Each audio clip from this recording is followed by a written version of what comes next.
Topic Thunder, it's Topic Thunder. Just acknowledge it, knowledge with no scholarships. It's Topic Thunder, it's Topic Thunder. Breaking everything down, tech to politics. It's Topic Thunder, it's Topic Thunder. We don't tell you what you want, we just give you what you need. It's Topic Thunder, it's Topic Thunder. News, brews, and views from these Chi-Town streets. Topic Thunder.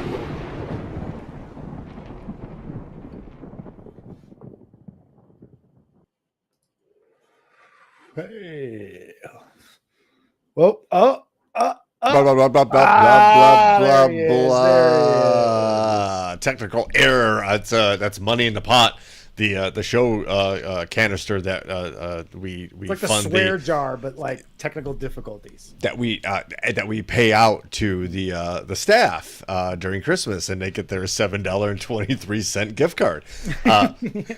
Welcome into Topic Thunder, ladies and gentlemen. We fashion ourselves as the Internet Saloon, and myself and Ben are your info tenders. We are here to provide stories, context, opinions for sure, but we're also here to curate and respond to you, the people, here in the world's most dangerous chat zone, the Thunderdome. So welcome in, ladies and gentlemen. Folks are starting to stream in from all parts, known and unknown. And unknown, which is even more fun. Parts unknown is awesome because like it's the ultimate escape for well, where is this character from? Shit, I don't know. Parts unknown. Parts unknown sounds good. All right, do it. Right, like there's some folks out there that join us every once in a while or pop up. We have no idea who they are, where they come from, where they live, any of those things. Bobby Suzuki, say the Australian. Yeah, Mitzier. God, look at that! I probably said that wrong. You summoned Mitzier. I think hello, wow. No, like right. Love to know that you're out there, even though we don't hear from you all the time. And Dad F and Brooks in the house too. And Chris joining us all at Choppy Mage. Everybody, thanks for joining us here on Topic Thunder. Of course, if you're watching or listening, whatever your medium, just do us a solid and just hit that like button, or whatever that button's called in whatever also, medium. Commenting helps too. Commenting, sharing, 5-star reviews. Yes. Here's a couple of I'm starting to kind of learn about some of this internet marketing stuff. It sucks. Yes. I hate it. I don't want to do it, but job related stuff is making me. The more you like things, the more traction it gets on just the general algorithm. Yep. And then if you go ahead and share it, obviously more people are going to see it.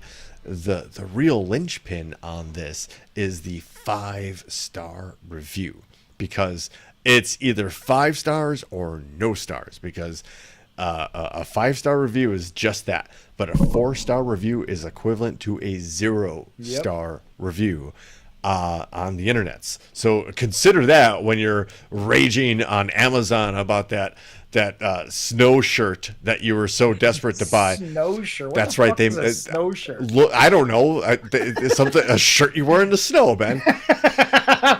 Because it didn't keep you warm enough, it didn't wick your moisture and your sweat away enough, and you gave it a 3.5 stars because you know what, it looked good at the party or whatever, right? Sure. That 3.5 stars doesn't register the way you and I will think it does. So 5-star reviews, gold standard. Thank you very much. Yes. Share, like, review, and of course, please speak up.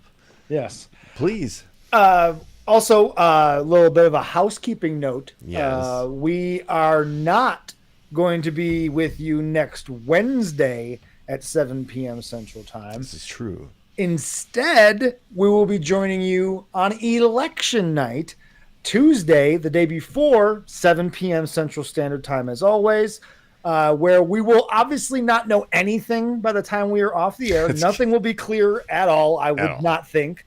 But we'll at least have a feel for how things are going and how things are trending and how things are looking in certain battleground states. And it also might be our last broadcast ever, because if it goes the wrong way, I'm leaving social media. I'm leaving this behind. I am moving on with my life and planning my exit strategy off of this fucking piece of land they call the United States of America as quickly as humanly possible. It is. I think we talked about this a little bit earlier, and I don't mean any real. I don't mean hyperbole here. I'm not trying to exaggerate the situation. There is a group of people out there that are vying for political power in this country, and we've seen what they've done before. We've extensively covered it. This is Topic Thunder 177. We couldn't have warned you any more at this point. That are out there saying that they have a list of enemies. And while that's all well and good and bombastic and makes for a really great headline, they aren't the only ones, and it's not only the people at the top. There are people out there like that are well aware of Ben on social media, and if you haven't been graced by the pleasure of please, an come internet on in. The conversation water with is Ben, very warm. enter at your own risk. Bring your arm floaties. Yes. And just be ready to debate, because to defend your point. That's all I ask. And truth be told, I'm sure, Ben, you'll agree to this. You agitate people, yes. on purpose or not. It just Correct. might be. But that's the kind of thing that ends up on somebody's list, and then that somebody ends up becoming somewhat of an authority or a leaker, or those names travel up. Let's just say that, right? And there's a historical reference for this. Yeah, I just don't need that. I don't need that aggravation of it. That's an excellent point. I don't need that aggravation of it. And honestly, I just and I shouldn't even feel this way. I was so confident right after Harris was announced as the new Democratic candidate. I was very, very confident, but my confidence is not as strong as it was then. There's a very good chance I could be broadcasting from Costa Rica. Once I leave the United States, I may return, but doubtful, honestly. But not to stray off the point, I should not feel like there's a chance that Donald Trump is going to be our next president. This should be obvious. This should be easy. This should be a landslide. But there's a few things that it hinges on that I worry about. I worry that, honestly, I think this would be a landslide if the Taylor Swift coalition and the Bad Bunny coalition and the Arab community were more motivated. If I could count on them to all show up and actually vote. Those three groups. You don't think those three groups have been activated with the comments? I don't. I think I wonder. The Bad Bunny sharing with his like 75 million followers. I understand. But how many of those 75 million are going to go through the effort of registering to vote? If it was just a matter of they could click a link from Bad Bunny linking it to them, and they could click a link and vote, then yes, I think all 75 million of them might vote. Are those young people? Because if you talk to them, there are some that are still disenfranchised and are just like, my vote still doesn't matter. I know I support Kamala Harris and I would love to see her win, but it doesn't matter. Or I'm busy, I can't do it. Or they're not motivated to actually get out there and jump through the hoops necessary to vote. If it was easy, they would do it. But it is cumbersome enough that I think that those groups that aren't very interested in politics normally, right? Sure. They're actually like MAGA on the other end of the spectrum, where they're entering into something that they really don't know anything about, but they're just doing it because a celebrity is telling them to on some level. Well, that's honestly, a huge third of the problem here is media and political illiteracy in this country. That you have, and I'm not trying to bash anybody that just jumped into politics recently. What I will say is that you have a hell of a learning curve if you were one of those people that were 14, 18, 22, 23, got to about 35, and then started to realize the world's a big place and global politics matter locally, right? You started to give a shit because, well, why? Because you got married, you had kids, and all of a sudden now you had to worry about, like, maybe I have to send my kid to war, I have to pay for all of these extra. You never gave a shit prior, which is an effect of a very effective propaganda campaign to make you believe your vote doesn't matter. But what in truth really does matter is your vote. Like, honestly, your vote matters. There's no, hey, Stoney, there's a reason we have rot in America, is because a lot of Americans have just given up on the idea that it's their responsibility to vote. They've decided to sit on the sidelines. Vote the way, with their heart, with their minds, and given up on the idea that their vote doesn't matter. Has that been attacked? That idea attacked? Sure, and it's not even in this last election that the former president continues to deny happened. But this goes back to Bush Gore, where literally the Supreme Court decided who was president then in the year 2000.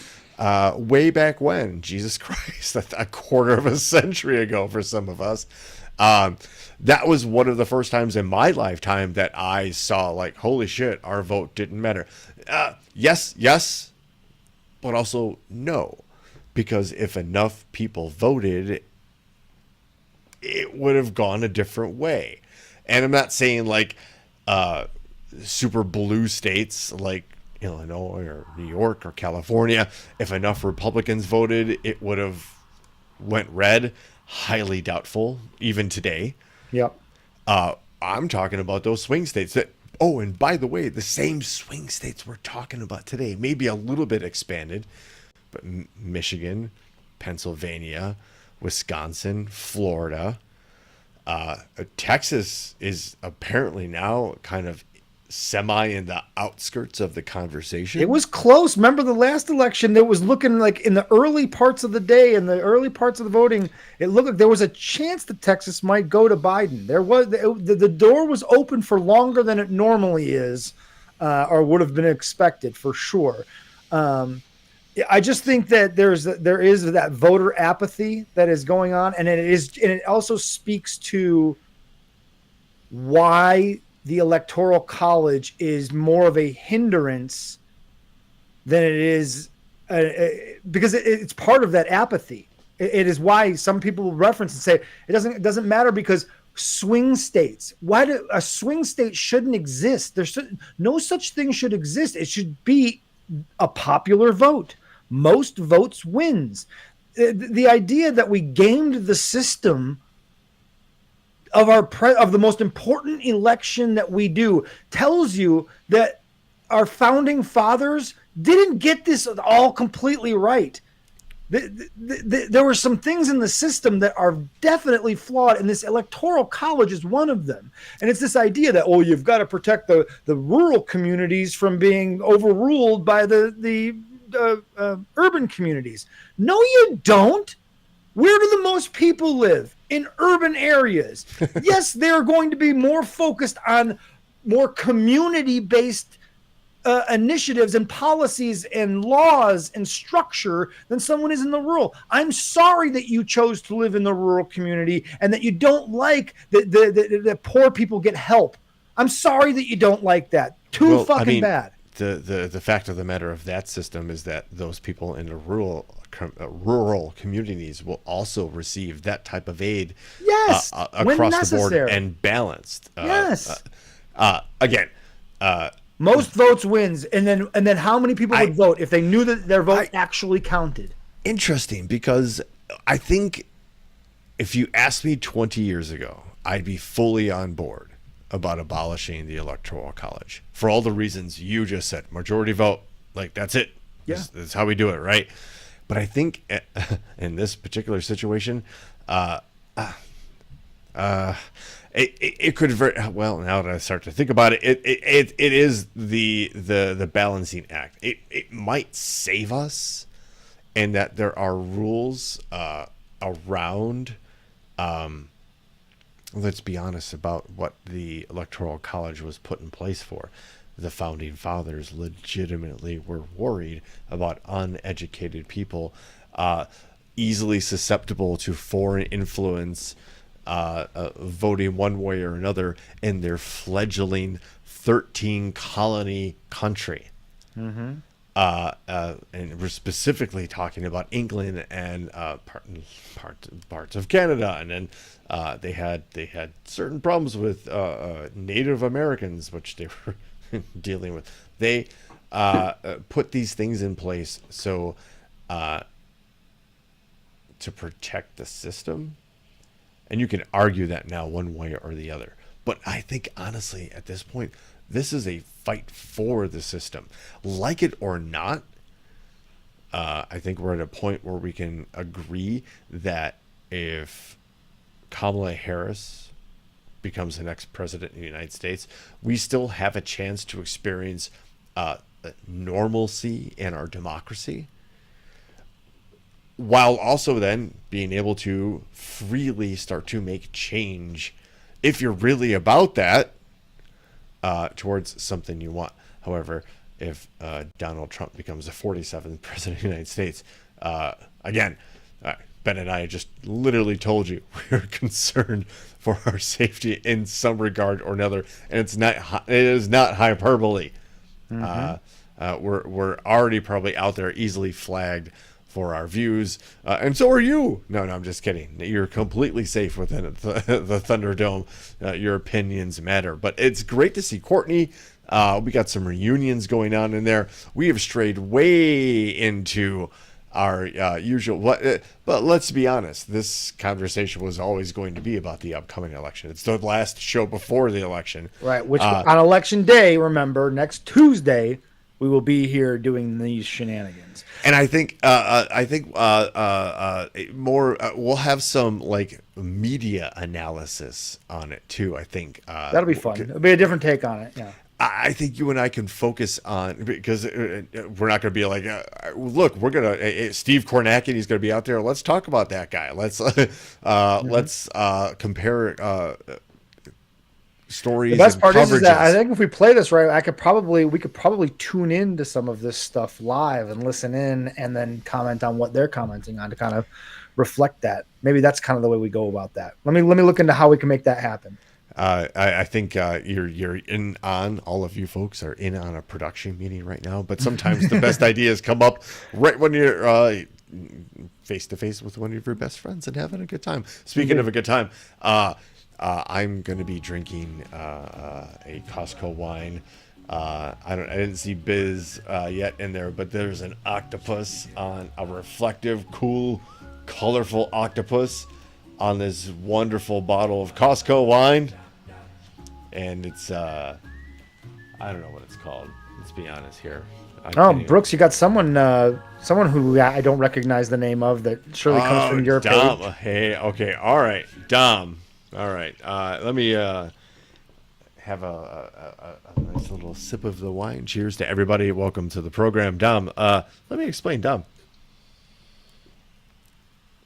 Dom was a transporter at my very first X-ray job, and has gone on to do great things, and just recently got married. So congratulations. Talk about the folks that kind of stumble into the Internet Saloon known as Topic Thunder, into the Thunderdome. Welcome, Don. We went to a Cubs game. Jeez, it had to be 2014 or 2015. It was awesome. We had a great time. Dom's a good guy, a good soul, a kind and helpful fellow. Welcome, Dom, and congratulations again on the marriage. I don't know where you fall on certain political things. We're about to find out where we do. Woo! We already. I mean, shoot. If you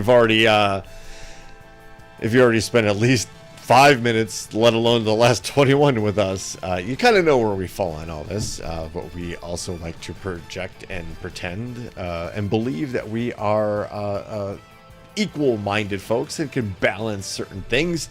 However, we're coming out to the last quarter mile on the race, right? And this is it. Like, I don't know how much everybody knows about what happened at Madison Square Garden over the weekend. There's a stark contrast beginning to develop between the two candidates, and be it what it is, here we have Kamala Harris, who in her closing speech just yesterday. I'm sorry, what? I don't think this NBC News link is just a bunch of stories. I don't think it's exactly what you meant to send me. Now that I'm looking at it, it looks like it's like a running kind of just like there is a Decision 2024. Well, okay. We don't. I mean, we can probably. Are we going to talk about how everyone is taking what Joe Biden said about Tony Hinchcliffe? Completely out of context and out of proportion. He is an old man who we know has a trouble speaking and putting his thoughts together coherently at his advanced age. Isn't this why they wanted him out as a president? But it was fucking obvious that he was talking about Tony Hinchcliffe, and he was not calling all Trump supporters garbage, though they might be. The president of the United States was not calling them that. And to so disingenuously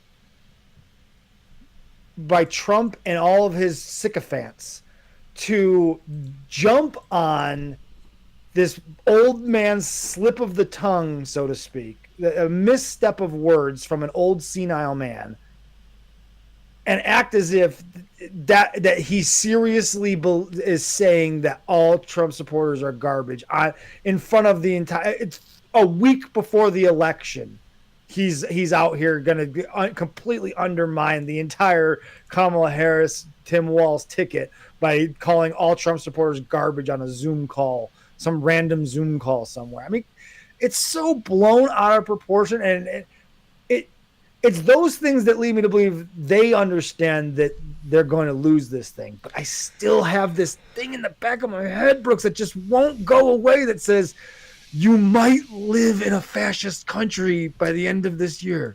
You might. It won't be because of the popular vote, because I honestly think that there's a wave coming that it'll be so great that even folks like you and I, Ben, will be like, oh, I hope so, man. Shit, man. God, I hope you're right. People turned out.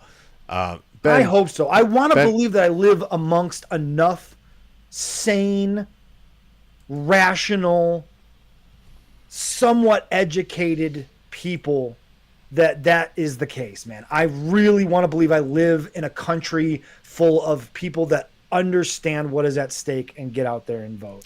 Ben, I want to kind of get used to covering something in real time, and actually, I just sent you a link. Oh, I just watched some of this with his stupid orange vest. Cannot be more real time than this. Say what you will about Kamala Harris. I disagree with a lot, and again, sure, yeah, not perfect in any way, shape, or form. Not at all, but at least you're going to adhere to the current norms, and at least within those norms, we have the ability to make change. This other guy, on the other hand, this is today. This is literally within the last hour. And my people told me about 4 weeks ago, I was saying, no, I want to protect the people. I want to protect the women of our country. I want to protect the women. Sir, please don't say that. Why? They said, we think it's very inappropriate for you to say. I said, why? I'm president. I want to protect the women of our country. They said... Things that never happened for 500, Alex. Wait. They said, sir, I just think it's inappropriate for you to say, pay these guys a lot of money. Can you believe it? I said, well, I'm going to do it Why? whether the women like it or not. I'm going to protect them. I'm going to protect What? them from migrants coming in. I'm going to protect them Whether from they like it or foreign countries that want to hit us He's used with to doing things that missiles and women lots to of other women things. and for women, whether And they my- like it or not. So let's be very clear about the people who he just admitted that he pays a lot of money to, that were telling him, please don't talk about this again. Please don't say that you're protecting. And he completely misses the fucking point of why they were telling him to please don't talk about course he it. Because does. you are a fucking creep, and it sounds creepy as a presidential candidate to be talking about how you're going to protect women while you have a history of abusing them. Right. And by the way, grab him you by the fucking sound, pussy. Remember? Grab him by the pussy. You can just grab him by the sound pussy. just like they're abusers when Yes. you say shit like that. Ah. Not reading the room, but of course, you know, when you put on a shiny yellow and orange reflective vest, nothing will come about. This is whole the thing. same guy that had a roast comedian open his rally and cutting roast jokes, and also had Hulk Hogan at the same fucking Did rally. you see? You want footage of that? No, because I saw it. John Stewart played some great footage of him ripping his shirt, like struggling to Trying rip his to. shirt off, and then doing the stupid fucking Trump dance. Oh God, embarrassing. The whole thing is embarrassing. And again, that's why it's nonsense like this. It's nonsense like the Hinchcliffe thing. It's nonsense like Hulk Hogan, where it's like how is this close? How? And again, I hope the polls are again just proven to be completely irrelevant, and what you are saying may happen or could happen or very well may happen does happen, and it is a true just like crushing landslide where the majority of this country stands up and speaks out and finally shouts down this MAGA movement and says, we're done with it. This guy is not running again, and we're not going to allow you another candidate to step up and further this MAGA thing. We are shouting it down officially. I hope next Tuesday we are at the beginning of that wave. I really do, because God, it's frustrating to think that we live among fucking morons that are going to vote for this jackass. So, I agree with you, but I yeah. also disagree. Hold on. So Aunt Chris mentioned something, but I want to just Yes. kind of follow up with what you just said. We're not done with this MAGA movement after this election, one way or the other, right? Obviously, there's a one direction and the other, right? But it's to say that even if we vote them out and their leader out in this election, it's not done. Actually, Gigi and Angela, and we're talking about this the other night, that it has to be absolutely stamped out. And if that means shaming people and calling people out, a comedian losing their gigs because they decided to take Nazi rally money and read a script that was approved by the organizers of said Nazi rally, that echoed the one in Madison Square Garden in 1939. Good. The idea that MAGA is defeated after this election is false hope. The vigilance has to go on. You have to absolutely, because look, it was defeated once in Germany and it came back and it won. Yeah. Because the folks didn't go for the throat. And it's really hard for folks who tend to like other human beings and want to care for them and take care of them and be like, oh, you know what, forgiveness is, I'm a Christian, so I believe in turning the other cheek. But you know what, okay, you were bad. Okay, fine. And not it's the hope that you could turn them around, like you could get them to see the error of their ways.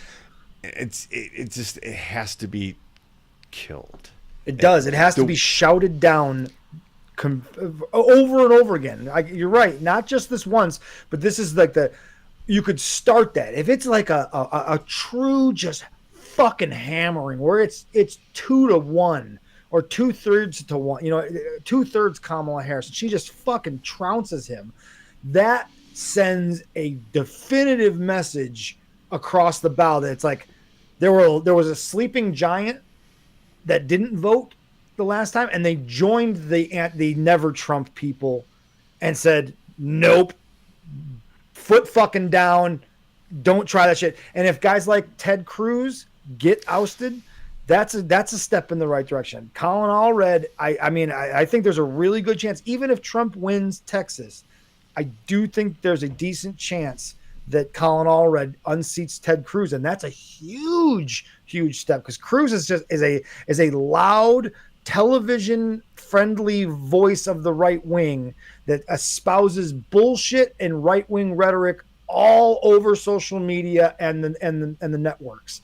And if you can get him out of the picture and put someone with some fucking sanity in that seat, Democrat or Republican, I would even take another Republican over Ted Cruz. Anybody. You know what I mean? Like, he's that's a deplorable human being. And I think even Texans recognize it after he bailed on them and went to Cancun.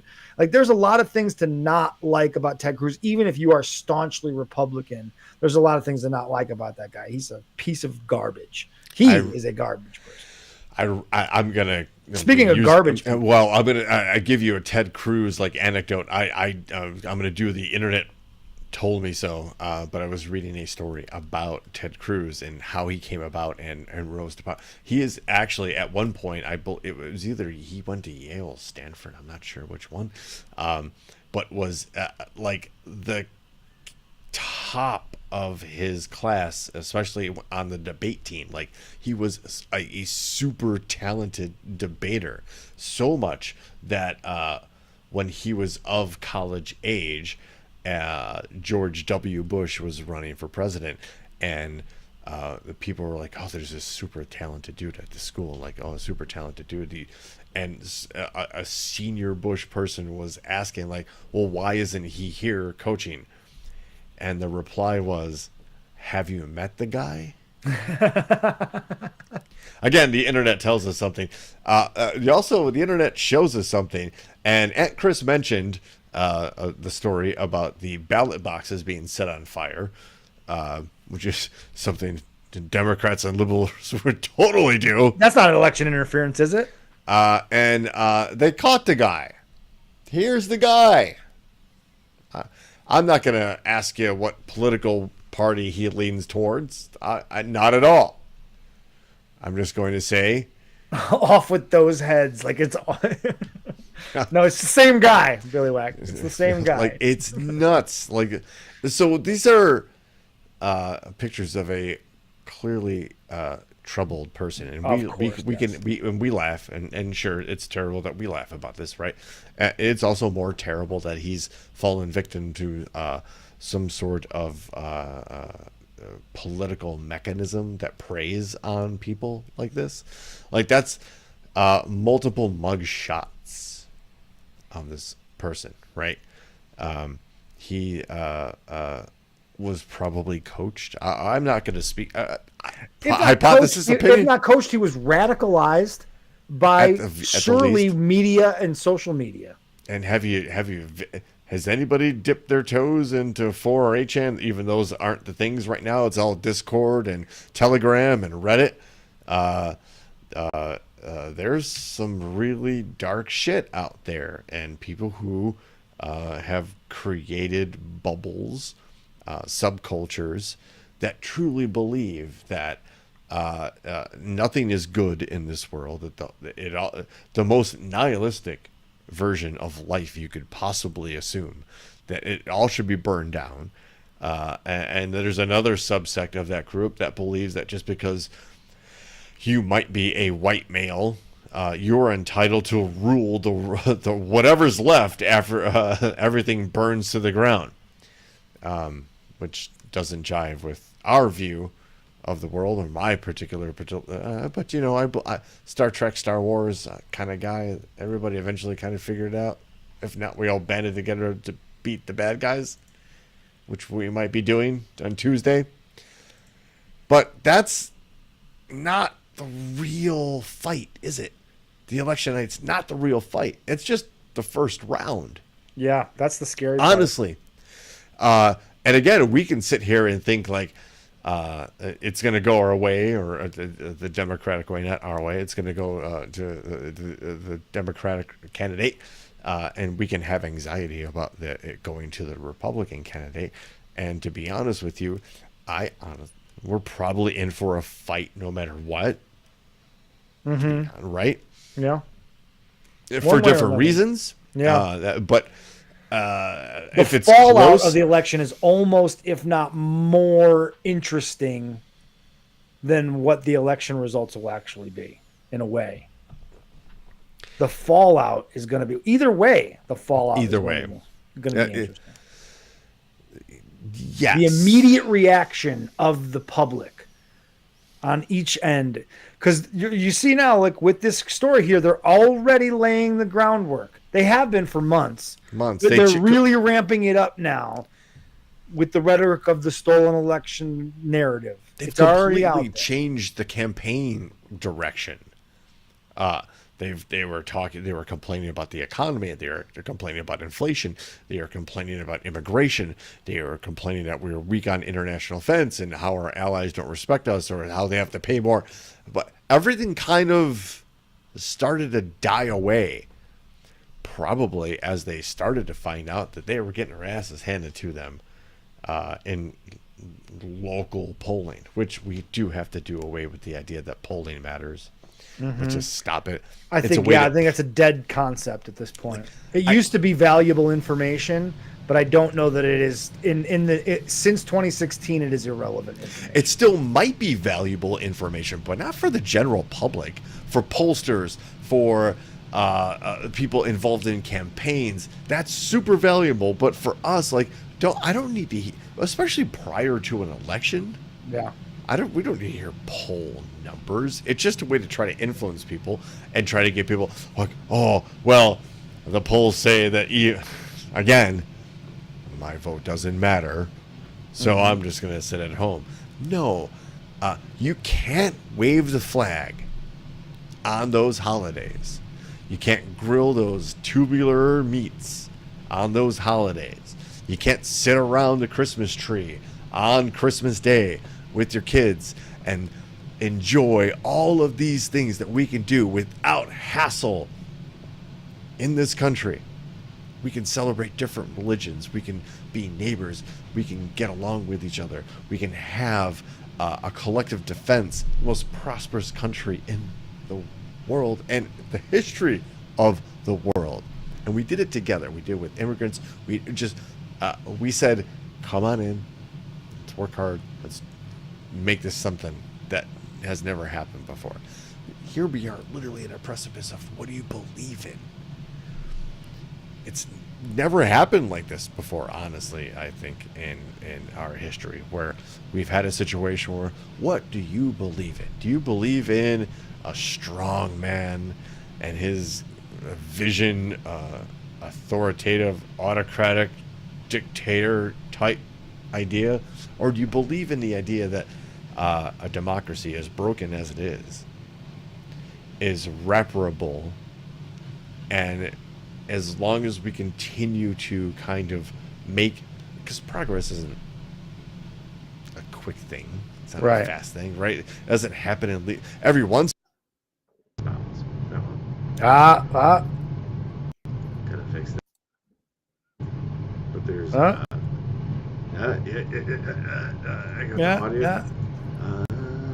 Okay, so I might have been rambling a little bit there. But okay, this is from the man's mouth. This is that.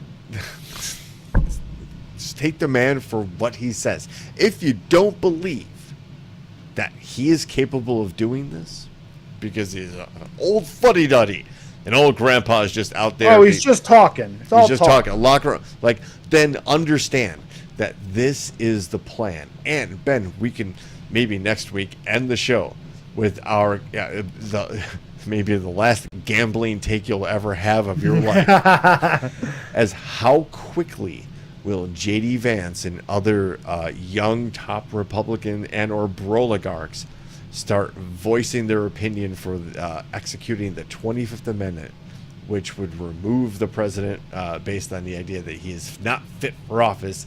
And then literally J.D. Vance is your president, and that's when you can kind of kiss it all goodbye. But Wow. listen to this guy. Sophisticated, but no different. You know, Taiwan, they stole our chip business. Okay? They want us to protect, and they want protection. They don't pay us money for the protection, you know? The mob makes you pay money, right? But with these countries that we protect, sophisticated, but no different. What? Yeah. Again, he thinks everything is like the mob. Because all he knows, and that's how he's operated his entire career.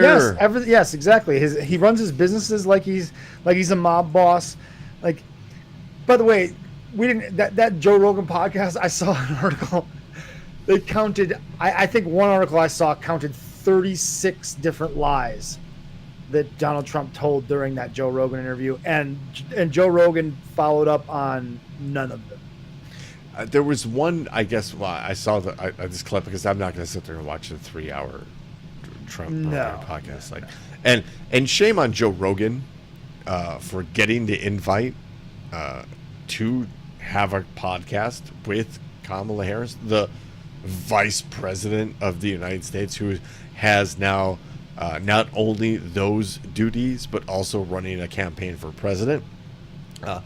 For complaining that the invitation was 1 hour, which he's used to 3, and that he'd have to travel, and that Harris couldn't come to Austin like Trump could to have the podcast in his studio. Dude, if you really, really, really, really wanted to do it, we wouldn't be talking about it right now. And actually, you probably would have already had her. She's the Vice President of the United States of America. She has duties you do not understand. Again, we are talking about the political and media literacy in this country. You have no idea what this person is now going through. Take a look at some of the pictures of before she entered the campaign and what she looks like now. I'm not trying to do the whole like woman thing, but look at the added stress of running for president, which means if you're the official candidate, by the way, you start getting all of the top secret reports. You are now being briefed on national intelligence, even beyond the level of the vice president. You are hearing all of these things just in case you do get elected. You don't have to start from scratch. You can kind of start a little bit running. It's, again, I'm not trying to be sexist about that, but this is a taxing thing. And if Trump wins, he either will not live to see the end of his presidency, or again, his own people in a very Roman-esque, in the middle of the Senate, a tu brute kind of moment. His people will absolutely stab him in the back. There is no doubt about that. But yes, man, it's exactly why the Trump campaign is narrowed from all of those other issues like we talked about: the economy, inflation, the price of gasoline, the price of eggs, immigration, all down to voter fraud. It doesn't help, Ben, when certain major publications here in the United States of America that we have relied upon for decades to at least give us the naked, unvarnished truth. None more really within the last lifetime of mine. The Washington Post, those that broke the Watergate scandal, then the biggest political scandal of all time. It's easily surpassed in the last 5 or 6 years. The Washington Post was all set and ready to give an op-ed and support the candidacy of Kamala Harris until Jeff Bezos stepped in and said, not gonna do it. And not in a funny, cool Saturday Night Live kind of way. Literally, you're not gonna do this. Isn't this also election interference? This is oligarchy. I mean, what is going on here? What are we This talking is about? oligarchy. This is the political influence of billionaires who are buying media. This does feed into the paranoid narrative that MAGA has in their complete distrust of the media. This does play into that narrative for sure. And it's their guys that are doing it, and that's the right. They problem. don't want to admit that. They think it's George Soros only, right? And you know what I mean. And not that it's the Roger Ailes, Rupert Murdoch, and, or the Koch Jeff brothers, Bezos, and the Koch brothers, Peter Thiel. Yeah. Yes, and we haven't even gotten to Elon. The guy who's the guy that owns Sinclair Broadcasting. You know, all those. All the names that they're not telling you because they'll flash the names. Right, because they want to just put George Soros out there as the face of the billionaire who owns the media and controls the narrative, when we know through court documents that Fox News absolutely 100% is willingly lying to their viewership for ratings. Fox News got sued for almost $1 billion and lost to Dominion, the voting machine company, because they lied about the 2020 election. And when if you ever hop into Fox News, bless your soul, or just take a gander at what the other side's saying, everybody who the talking heads that they have on, everybody who says that there is some sort of chicanery with the 2020 election, when they cut to the anchor or host, that host reads almost an obligatory here's something from legal line that the 2020 election has been officially certified by right, what you just heard was bullshit, was a lie, like as part of the lawsuit. So what is now happening to this once prestigious newspaper and this prestigious medium? This used to be something that people legitimately got their news from. That might be hard for a lot of younger people to kind of wrap their head around, but newspapers, like, what, they were the internet.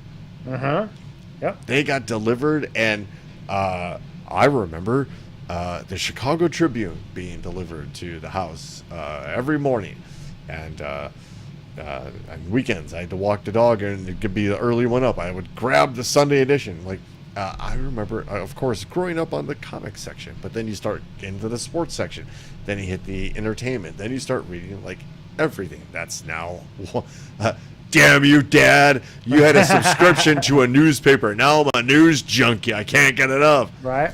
But that's what it was. And here you have a one of the top 5 richest people on the planet. Oh, easily. Who has for delivering long packages quickly. Right. Books at first, right? Thanks to a loan from his parents. And then just running all of his competitors out of business. Right. Absolutely. In the most bloodthirsty and cutthroat American way, right? Jeff Bezos killed this op-ed from the Washington Post, which would have supported the presidency of Kamala Harris and that's warned crazy of the dangers of Donald Trump. Not to be left out, the owner of the LA Times also has done the same thing.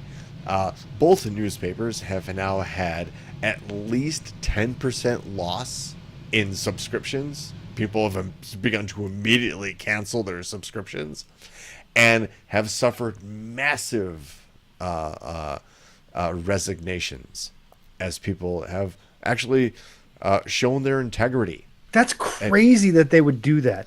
Like, that's so short-sighted as a business owner. Look at it like this. They're hedging their bets, right? Okay. I can support one candidate or another. If I support either candidate, I'm going to lose X number of subscribers, right? If I support Harris, there's going to be a bunch of people that jump off the boat. Okay. Mm-hmm. If we support Trump, okay, there's going to be a bunch of people who jump off the boat. Clearly. Okay. Right. But they're then also thinking, okay, he's probably thinking selfishly. Wait a minute. If I support Harris, Trump wins, I'm in a lot of trouble. Right, I'm in target. And given history, 1930s Germany, I'd be one of the people hauled off as an enemy of the state because I supported. So what's the easier path, the coward's way, for now the publisher of one of the leading journalistic institutions in the country is to say, nope, we're not going to do it. Not going to do it. Yeah.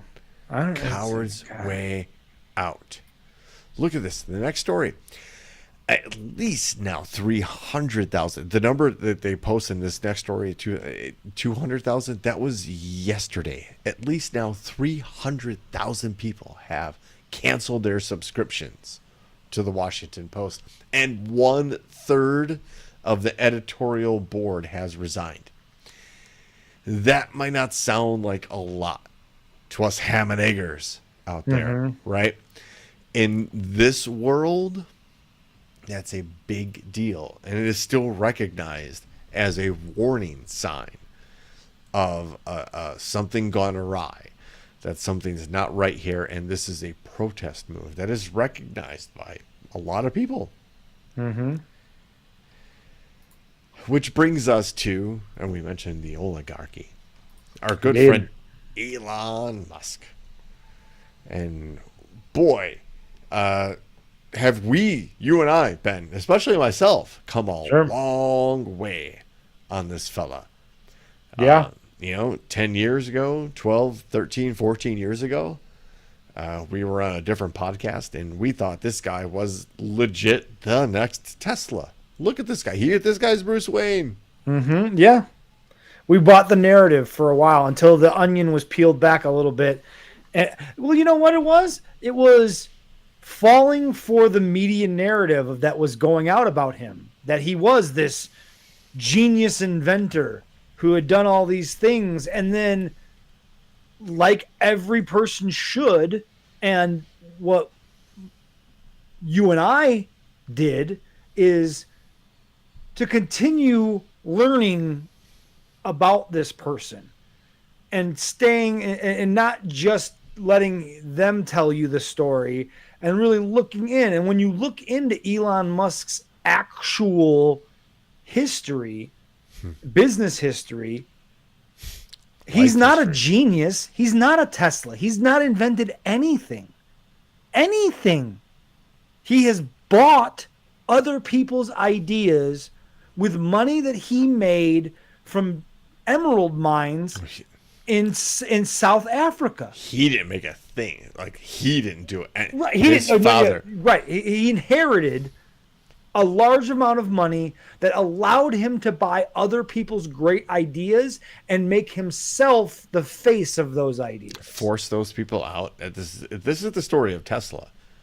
2 dudes, 2 engineers design the Tesla. And it's akin to a DeLorean. And if you know that in American auto history, everybody's like, they're laughing at it. But they actually made an electric car work.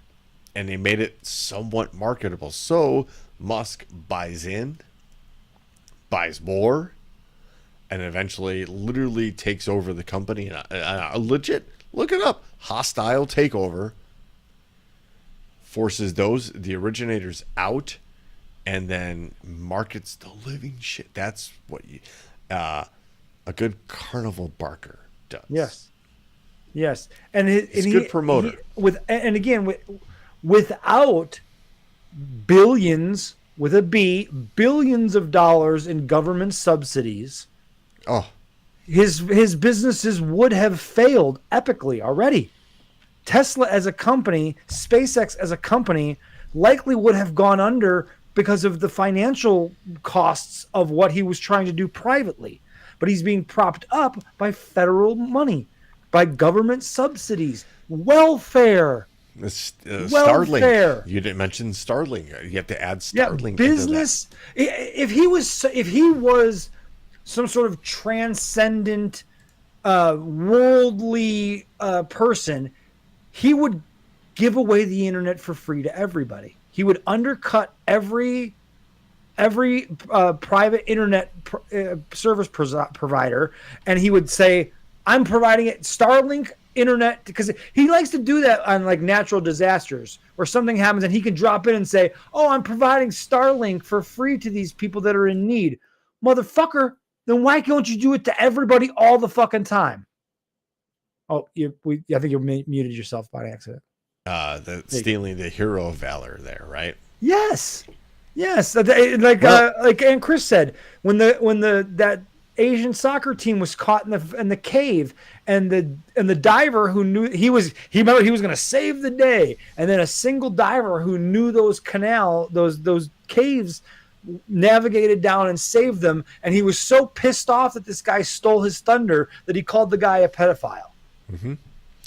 Not out of the realm of character for this particular fellow, and here he is having conversations with Vladimir Putin. And here's why it's dangerous. Elon Musk, the world's richest man and linchpin of U.S. space efforts, has been in regular contact with Russian President Vladimir Putin since late 2022.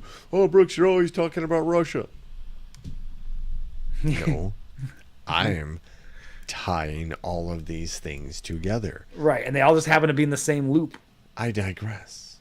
The discussions, confirmed by several current and former U.S., European, and Russian officials, touch on personal topics, business, and geopolitical tensions. At one point, Putin asked the billionaire to avoid activating his Starlink satellite internet service over Taiwan as a favor to Chinese leader Xi Jinping. We just talked about this. Musk has emerged this year as a crucial supporter of Donald Trump's election campaign and could find a role in Trump's administration should he win. While the U.S. and its allies have isolated Putin in recent years, Musk's dialogue could signal re-engagement with the Russian leader and reinforce Trump's expressed desire to cut a deal over major fault lines such as the war in Ukraine. At the same time, the context also raised potential national security concerns among some in the current administration, given Putin's role as one of America's chief adversaries. Right. Do you fucking think so? Musk has forged deep business ties with U.S. military and intelligence agencies, giving him unique visibility into some of America's most sensitive space programs. SpaceX, which operates the Starlink service, won a $1.8 billion classified contract in 2021 and is the primary rocket launcher for the Pentagon and NASA. Musk has security clearance that allows him to access certain classified information. That's frightening. And he's talking to Vladimir Putin. And doing him favors. Clearly, knowledge of Musk's Kremlin contacts appear to be closely held secret in the government. Several White House officials said they weren't aware of them. I'm sorry, you're not doing your fucking job. No, exactly. Jesus. The topic is highly sensitive given Musk's increasing involvement in the Trump campaign and the approaching U.S. presidential election less than 2 weeks away when the story was written. Musk didn't respond to comments. Oh, what a surprise. What a surprise. The guy has all kinds of shit to say about everything. But he doesn't. How about those conversations with Vladimir Putin, Elon? I don't have a comment. Fuck off. Do I know the billionaire that owns your publication? Well, no. Okay, then I'm not speaking. The billionaire has called criticism from some quarters that he has become an apologist for Putin absurd. And that his companies, quote, have done more to undermine Russia than anything, end quote. Which actually might be factually true, but is exactly what I would tell my plant to say, because it's kind of true. On Friday, Musk responded derisively on X to the Journal's story without denying it. In one instance, he used 2 laughing emojis in response to a tweet that said, "Welp, the swamp's Trump is Hitler didn't work. Might as well give Elon's a Russian agent whirl." Openly mocking these very serious national security concerns. And did the Trump is Hitler thing not work? Are we sure of that? I mean, for the folks that are just waking up, maybe. Again, did it? Right. Again, it worked the last election. I'm super happy to have you on board, but let's have a conversation on why it took you so fucking long. A lot of F-bombs on this show. Sorry, young Aaron. A Pentagon spokesman said, "We do not comment on individual security clearance, review, or status, or about personal security policy matters in the context of reports about any individual actions." Thanks for saying. Thanks for your very boilerplate fucking bullshit, Pentagon spokesman. We're aware of it. We might be angry about it, but we'll never tell you. We're not going to tell you shit about what we're thinking. And here's what really, really, really galls me on this one, is that we've allowed this guy. So it could be anybody. It could be Joe Blow. It could be Brooks Musk. Right? We've allowed somebody. Which is also my favorite cologne, by the way. Brooks and it Musk. should be, because it's elegant. Yeah. We've allowed some fucking hooligan, some imposter, to provide rockets and spaceships to our NASA program. Our NASA program should be one of the prides and joys of this nation. And we shouldn't be relying on some third party to build rockets that not only send our astronauts into space, bring our aliens back from space, send critical weather and security and internet satellites into space. Maybe, just maybe, we should make sure that is at least state controlled, if not owned. Oh, dangerous words. But those are our tax dollars, and I'd rather that be a situation where it's in debate and in consideration in a legislature as far as funding, as opposed to the whims of a billionaire who's so fucked up on ketamine that even Mike Bronx says that's too much. That next link, Brooks, the Wired link, I cannot. You have to pay to. Oh, then okay, we're not going to pay for that then. But just to let you know, Elon Musk also set up through his PAC, his Political Action Committee in Pennsylvania, a petition that offered somebody $1 million a day. One person, $1 million a day if they signed up for their Political Action Committee, which, by the way, is a violation of federal election laws. That is akin to buying votes. And just one more reason. And that's not election interference? We've been talking about a lot of election interference that no one is really talking about being election interference tonight. I'm trying here, Ben. Burning ballot boxes, buying votes. In the waning moments. In the waning moments of the freedom to have this podcast. Right. And the clock is ticking. Right. This story probably should have been. This story could have been a lightning round story if it wasn't so fucking viral. And we thank Ryan Hansen for sending this one in, because he's been dogging on this story. I've got not only this, but he sent follow-up links too.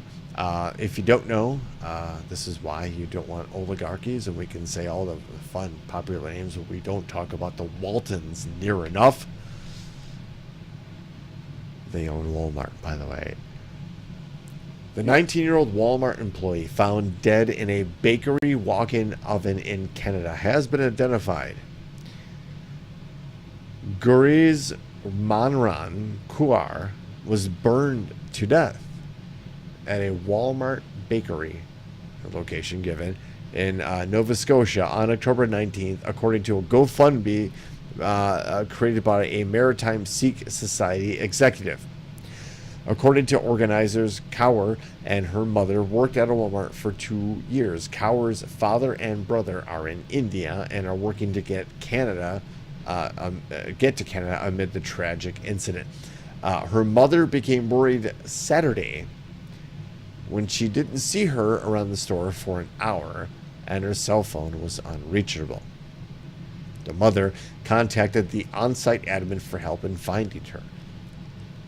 After a few hours, the mother reportedly opened the oven. Oh my God. To find her daughter's charred remains. Oh my God. We are heartbroken, and the deepest thoughts are with our associate and their family. Our focus remains on taking care of our associates and making sure they have the support they need. That was from a Walmart spokesperson. Meaningless fucking oh my God! You couldn't be even. You couldn't insult me more, by like asking the chatbot to send sympathies. As police have stated, this is a complex matter and the investigation is ongoing. The location is closed. They closed the entire Walmart until further notice, and flowers have been attached to a pole in the parking lot. Ryan Hansen has sent in a follow-up story that kind of gets into the gories. I don't know. It's disturbing. Yeah, like how does that happen? Do you really want to know? Do they know? Do they have an idea at this point? You can give me the Reader's Digest version if you know it. Let me find that story really quick, because I was even on the fence about covering, like, she just got disintegrated, and hold on.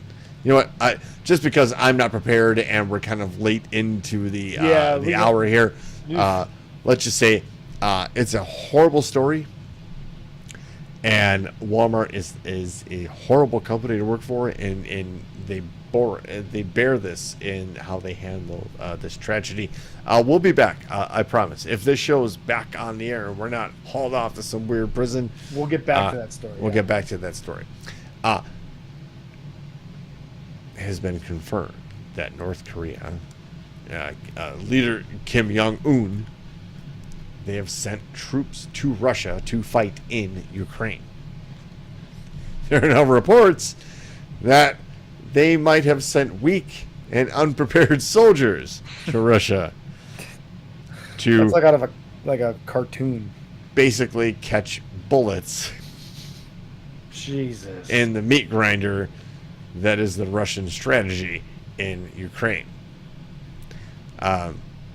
Interesting to note, because this is what the folks in global warfare call escalation.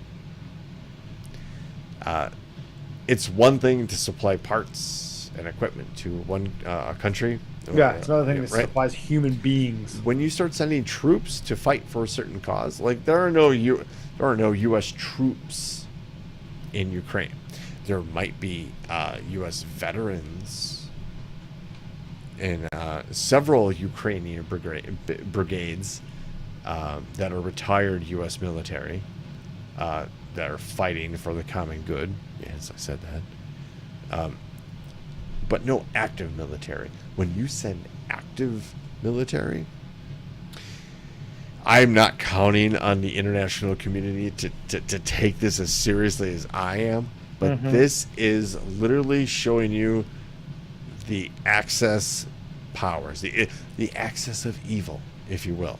right? Like Iran's giving them drones and parts. What's North Korea getting out of this? What does North Korea really want above anything else that Russia has and is probably willy-nilly to barter with? Nuclear technology.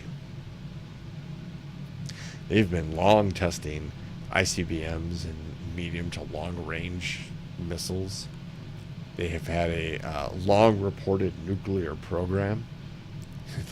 Has had disastrous consequences, some of which we've kind of covered, where they've like caused earthquakes because they set off a nuke in a mountain.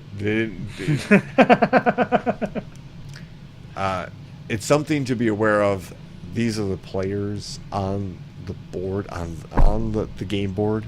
And we really have to look at it like that now at this point, because we are inching ever so closely to a situation where one bullet, one bomb, one accident, one staged event sets off something we've never experienced in our lifetimes, but only have heard the stories of and heard the echoes and felt the echoes of. So with that, I guess we got to cleanse our palate and talk about hot dogs. I do want to talk about the depression dog, because I'm from Chicago. When I say I'm from Chicago, I'm not really from Chicago. I grew up in the suburbs. Right. Same here. Most people from Chicago aren't actually from Chicago. Correct. But it's most of the time it's easier to say I'm from Chicago than say, I don't know, Homer Glen. Right. McHenry. Yeah. Have you heard of Homer Glen? Yeah. You've never heard of McHenry in your life, so why am I going to tell you that that's where I'm from? So generally, you'd say Chicago, or if you're really good about it, you'd say a suburb of Chicago, right? And people are going to say three things to you. Oh, Al Capone, Michael Jordan, hot dogs. And is it really windy there? Right? Well, I guess the fourth thing is the win. But don't undercut my third hot dog thing. Ryan Hansen, thank you for pointing out Dogma. Dogma. McHenry, the only reason Sure. that you know McHenry is because it was mentioned in Dogma. That's it. So but here yes. is a history of the Chicago-style hot dog. This is courtesy of Chicago's very own WGN. The origins of the Chicago-style hot dog go back more than a century, and the locally loved staple has been seen several changes over time. While the main ingredients have mostly stayed the same over the years, the recipe has evolved alongside the city. Sitting inside a steamed poppy seed bun, an all beef hot dog topped with mustard, green pickle relish, white onion, pickled sport peppers, tomato slices, and a dill pickle spear with a sprinkle of celery salt make up the signature dish. But looking back in time, this is one specific style of hot dog that held a special place in the heart of Chicagoans before its spot on the podium was overtaken by the modern classic. According to Bruce Craig, food historian, that's a fucking job. Yes. I want that job. He wrote a book about the hot dog. He's a professor emeritus in history at Roosevelt University here in the great city of Chicago, the author of Hot Dog, A Global History. And the Depression Dog once held the title of the local favorite. The Depression Dog, which is dressed in mustard, onion, pickled peppers, and sometimes piccalilli, an early version of relish, was the dog enjoyed by many prior to World War II. Craig said, while the traditional garden on a bun style Chicago dog did exist prior to the war, the Depression Dog was the dish eaten at ball games and throughout the city's history. Quote, in my opinion, the fully loaded garden on a bun is a post-World War II phenomenon, Craig said. Controversy. According to Craig, some restaurants around Chicago still serve a Depression-style dog, like the Red Hot Ranch and Gene and Jude's. which got a shout out to Billy Whack. We recently had Gina Jude's, and true to form, it was just that. A little bit of onion, some sport peppers, a little bit of mustard, bun, hot dog, you're done. The hot dogs have a long history in Chicago, and it started with German sausages. Craig said German immigrants, imagine that, moved to the city in the 1800s, and they brought sausages with them. Is that a sausage in your pants, or are you just an immigrant? Sausages originated with German immigration to the city because the hot dog culture, hot dogs, came from German sausages and German immigration in 1850 when lots and lots of Germans immigrated. Craig said he can't say Germans enough.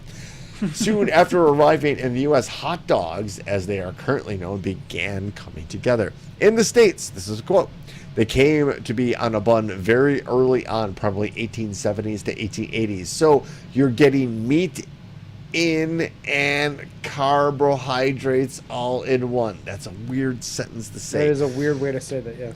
You're getting meat in and carbohydrates. You're getting meat in and carbohydrates all in one. I see it, there's a little bit of a pause, a weird pause in there. It just sounds weird. Thanks for does. making I me agree.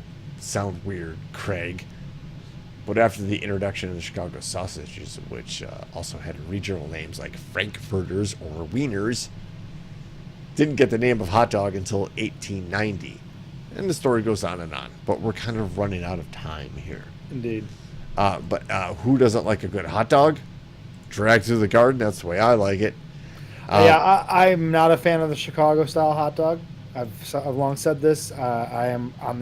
As someone who was born and raised in the Chicagoland area, I know I am in the minority on this, but all I need is mustard, really just pickle and ketchup. But if you throw some mustard on there, I'm okay with that. But I don't need the pickle relish. I've never liked relish. It's on the list of 5 things I won't eat. Pickle relish, I don't know. I don't get it. I don't like it. It's gross. No. Sport peppers, and maybe a slice of tomato on there or something I could do with. But just give me ketchup and pickle on the hot dog, and I'm good to go. I'm a drag it through the garden kind of guy, so I enjoy it. But I could also eat it plain and just, at a ball game, like it's wrapped up and bun. That's why we dog. sent you to That's Texas. I know. It's actually, I had laughed at that too. But honestly, much like anything else in this life, if you like it, eat it, and Yes. don't feel ashamed about it. Yep, and I don't. We also like to end the show, or not necessarily end the show, but like our finale before the finale, because we want you all cheer for the encore. Yeah, we want you in a good mood. There's an encore We depress coming. the shit out of you for an hour and 15 minutes. And so we like to try to, right before we get to the really fun part, we like to cheer you up a little bit by showing you elephants doing fucking silly stuff. Yeah, this is the pre-encore. We know you're going to stick around for the encore. That's the lightning round. So we're going to be like, hey, this is the end of the show. watch some So elephants do some we silly might not. stuff. It was great for you to come. Here's some cool shit. Actually, here's some really cool shit. Here's a baby elephant born from an orphan raised at our favorite Kenyan elephant sanctuary, the Sheldick Trust. This is the 3rd baby that this orphan has come back and had. It's really cool because, elephants, they're so protective and so loving and caring of, their young. Mm-hmm. There is the baby's sister kind of trying to squeeze in there. Mm-hmm. Hey, don't steal Mom. This is my sister. Again, we don't deserve these. Actually, we do deserve these animals. We don't deserve these bullshit attitudes that we have, that we're different from them. Yeah. And because we don't understand them, because we don't know their names, we have failed as human beings. We've gotten too tied up into things that don't matter and haven't paid attention to the things that do. Mostly the other living sentient creatures on this planet. That is where we failed. Yes. But look at that tiny baby elephant. It makes it all better. It really does. It really does. So, without dilly or dally. Ladies and gentlemen, you've heard the lightning bolt's already out, and I'm a little bit late getting to you. It's the lightning round. You have joined us in the world's most dangerous chat zone. We call it the Thunderdome.